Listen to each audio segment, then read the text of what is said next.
শ্রী গুরু জয়। বন্ধুরা, আজকের ভিডিওর বিষয়টা একটু অন্য রকমের। আজকের ভিডিওর বিষয় হচ্ছে আপনি যে মন্ত্র জপ করছেন বা কোনো এঞ্জেল নাম্বার জপ করছেন বা কোনো সুইচ ওয়ার্ড জপ করছেন বা কোনো কিছু চ্যান্টিং করছেন আপনি বা জপ করছেন, তো এই জপ করার সময় আপনার হাই উঠছে বা চোখ থেকে জল পড়ছে। এই বিষয়ে অনেকেই আমাকে বহুবার প্রশ্ন করেছেন যে এটা কেন হয়।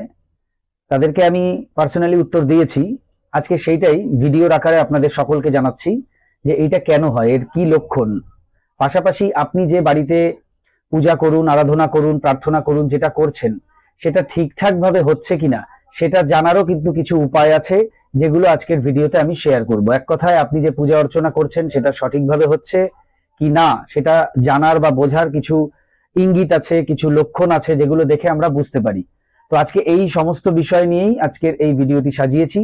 তো ভিডিওটি মন দিয়ে দেখুন। ভিডিওটি ভালো লাগলে অবশ্যই একটি লাইক করে দেবেন, বন্ধু বান্ধবের মধ্যে ভিডিওটিকে অবশ্যই শেয়ার করে দেবেন, চ্যানেলটিকে সাবস্ক্রাইব করে পাশে থাকা বেল আইকনে ক্লিক করে অল অপশনটি অবশ্যই সিলেক্ট করে রাখবেন, যিনি ফার্স্ট টাইম এই চ্যানেল ভিজিট করছেন অর্থাৎ এই ভিডিওটি দেখছেন। আপনাকে ধন্যবাদ দাদা। আমি আপনার অপ্রত্যাশিত অর্থ লাভের যে ভিডিওটা ওটা দেখেছি এবং আপনি যা যা করতে বলেছিলেন আমি সবকিছুই করেছি এবং 24 ঘন্টা পার হতেই আমি কিছুটা টাকা পেয়েছি, যেটা একদমই অপ্রত্যাশিত ছিল। মানে ভিডিওটা সত্যি আমাকে চমকে দিয়েছে। আমি খুব খুশি। Thank you Mithun da, thank you universe, thank you.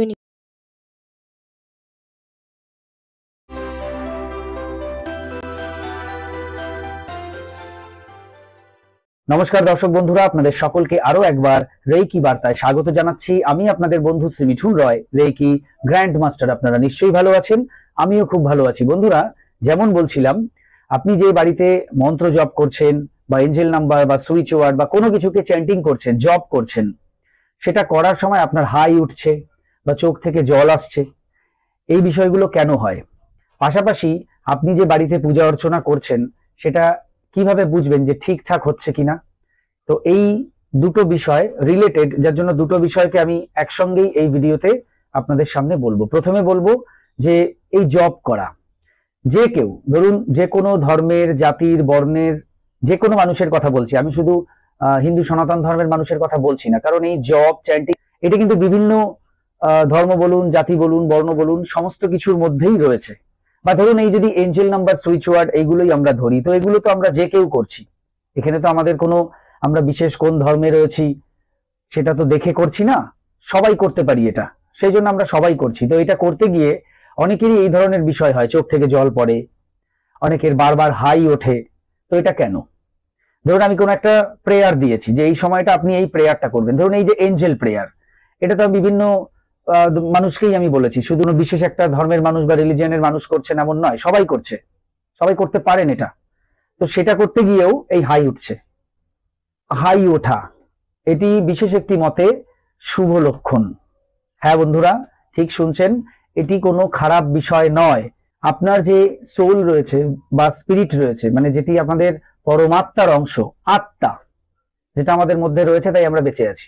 এই যে সোল বা স্পিরিট, যে এনার্জিটা আপনার মধ্যে রয়েছে, পাওয়ারফুল এনার্জি, সেটা শুদ্ধ।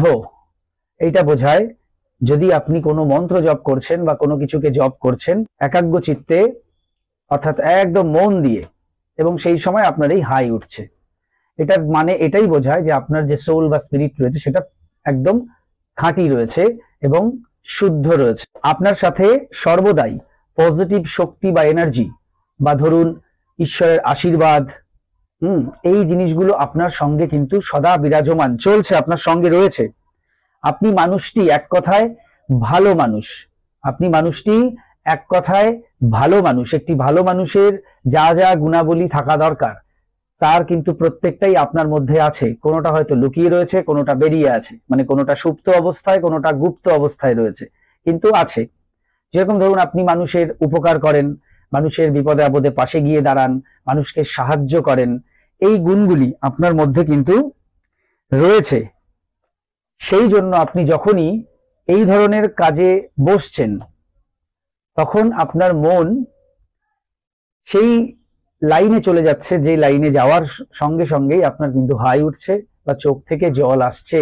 আপনার আত্মা শুদ্ধ, তাই আপনার হাই উঠছে, তাই আপনার চোখ থেকে জল আসছে।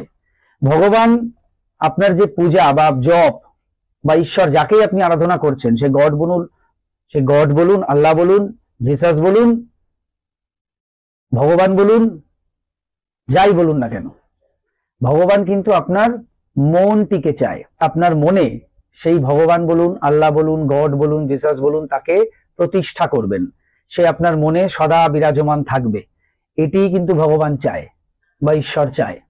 এই যে ধরুন মহাদেবের কথা যদি বলেন, তিনি একটি বেলপাতাতে সন্তুষ্ট, আবার কোথাও বলা হচ্ছে তিনি স্বামী পাতা দিলেও সন্তুষ্ট। তো এটাতে তো উনি সন্তুষ্ট ঠিকই আছে, কিন্তু আসল সন্তুষ্ট কোথায়? আপনি যখন মনে তাকে জায়গা দেবেন, আপনার মনে তাকে রাখলেন না, এদিকে আপনি বেলপাতা দিচ্ছেন, এদিকে আপনি স্বামী গাছের পাতা দিচ্ছেন, মধু মাখিয়ে দিচ্ছেন, কাঁচা দুধ দিচ্ছেন, কোনো লাভ নেই। কারণ এই জিনিসগুলো তো তারই সৃষ্টি করা জিনিস। এই সৃষ্টিতে যা কিছু দেখছেন সবই তো সেই সর্বশক্তিমান ঈশ্বরেরই তৈরি। তো সেই জিনিসগুলো নিয়েই যদি আপনি আবার তাকে অর্পণ করেন, তাহলে আপনি এমন কি করলেন বলুন? কি করলেন আপনি? নতুন কি করলেন? আপনি নিজে কি ক্রিয়েট করলেন? কিচ্ছু না। সব তারই জিনিস, তৈরি জিনিস, সেগুলোই নিয়ে আপনি দিচ্ছেন। তাহলে আপনি তো কিছু সেই অর্থে করলেন না। এখানে আপনি যখন নিজের কিছু করতে চাইবেন, সেটা একমাত্র এই আপনার ভক্তি, আপনার শ্রদ্ধা, এবং এই ভক্তি, শ্রদ্ধা, বিশ্বাস, এইগুলোর দ্বারাই ঈশ্বরকে মনের মধ্যে স্থান দেয়া সম্ভব। বলে না, মনোমন্দিরে তার পুজো করো। মনোমন্দিরে, একটি শ্যামা সঙ্গীত আমি শুনেছিলাম, মনোমন্দিরে তার বিগ্রহ স্থাপন করুন, পূজা করুন, সব কিছু করুন মনোমন্দিরে, অর্থাৎ আপনার মনের মধ্যে। তো এইটি আসল, এবং এটি করতে গেলে চাই ভক্তি, শ্রদ্ধা, এগুলো। এবং ভক্তি যখন আপনার পরিপূর্ণ মাত্রায় থাকবে, তখন নয়ন থেকে অশ্রু বেরোবেই, আপনার চোখ থেকে জল বেরোবেই। সেই সর্বশক্তিমান ঈশ্বরের উদ্দেশ্যে সেই জল আপনার বেরোচ্ছে। আপনার চোখের জলে তার চরণ আপনি ধুইয়ে দিচ্ছেন, বা সেই চোখের জল যদি শিবলিঙ্গে গিয়ে পড়ে, ওইটি হলো আসল। সেই চোখের জল আপনি যে ভগবানকে মানেন তার চরণে যদি দিতে পারেন, সেটিই হচ্ছে আসল। ইচ্ছে করে কেঁদে আমি জল দিতে বলছি না, ওই ভাবটা তখন আসবে। এবং এই ভাবটা বহু মানুষের অটোমেটিক্যালি এসে যায়, তাদের ক্রিয়েট করতে হয় না, এমনিই চলে আসে।